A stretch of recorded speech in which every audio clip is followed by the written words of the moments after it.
ఇద్దరు యువకులు తపస్సు చేస్తున్నారు. రెండు సపరేట్ ప్లేసెస్లో. ఎవరిని గురించి? లక్ష్మీదేవిని గురించి. అప్పుడు లక్ష్మీదేవి మొదటి వ్యక్తి దగ్గరికి వచ్చి, నా గురించి తపస్సు చేస్తున్నావు, నేను ప్రత్యక్షమయ్యాను, ఏమి కావాలో కోరుకో అన్నది.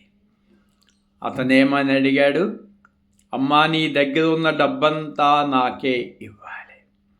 ఈ ప్రపంచంలో ఎవరి దగ్గర ఒక్క రూపాయి కూడా ఉండకూడదు.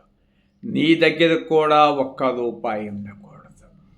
ఎవరికి డబ్బు అవసరమైనా నా వద్దకే రావాలి. నీవైనా ఒక్క రూపాయి కావాలన్నా నా వద్దకే రావాల్సిందే అని అడిగాడు. సరే అని, తదాస్తు అని మొత్తం డబ్బంతా అక్కడే రాసులు కుప్పలు కుప్పలు పోస్తుంది. అది చూసి సంతోషిస్తూ ఉన్నాడు. ఇక రెండో వ్యక్తి దగ్గరికి వెళ్ళింది లక్ష్మీదేవి. బాబు, నా గురించి తపస్సు చేస్తున్నావు, నీకేమి కావాలి అని అడిగింది. అమ్మా, నాకు నీ గురించే తపస్సు చేస్తున్నాను, నాకు నీవే కావాలమ్మా అని అడిగాడు. నా డబ్బు వద్దా అని అడిగింది.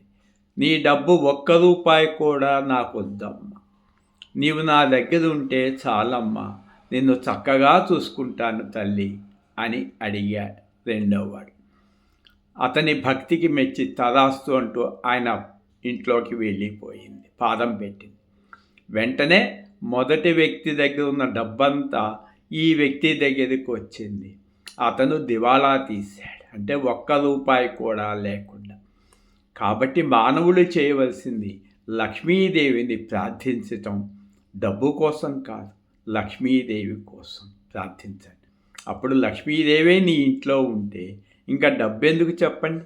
ఒక్కసారి ఆలోచించండి, ఈ కథ ద్వారా తెలుసుకోండి. అలాగే ఆస్తుల కోసం తల్లిని తండ్రిని ప్రేమిస్తున్నారు, అది చాలా తప్పు.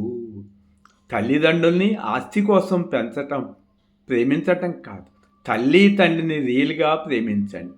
అప్పుడు వారి ఆస్తులు మీకే వస్తాయి, రాకపోయినా పర్లేదు కదా. అట్లాగే గతంలో నా భార్య బిడ్డల్ని కూడా నేను ప్రేమించాను. ఇప్పుడు వాళ్ళు మాయలో చిక్కుకొని ఈ ప్రపంచం నిజం అనుకుంటున్నారు. కాబట్టి లక్ష్మీదేవిని ప్రార్థిస్తే నీ ఇంట్లో ఉంటే ఇంకేం కావాలి? మరొక్కసారి ఆలోచించుకోండి ఓ మానవుల. ఇది ఒక స్టోరీ రూపంలో ఇచ్చాను. అందరూ లక్ష్మీదేవిని కోరుకోండి, కోరుకోండి, కోరుకోండి.